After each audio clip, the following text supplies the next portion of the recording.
Let's get this restoration underway!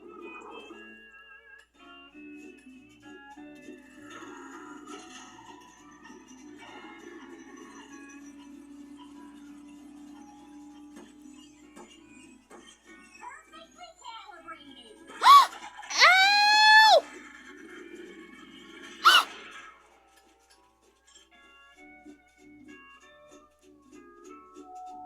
Not a bad bit of wing scattering, if I do say so myself.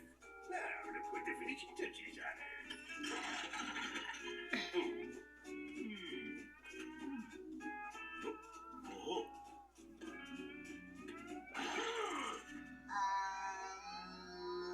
Excuse me, everyone.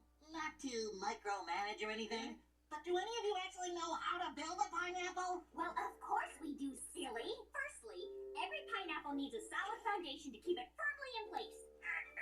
Not exactly, Miss Cheeks. A pineapple needs to be mobile, with a strong hull attached in case you ever need to skip town unexpectedly. Wrong!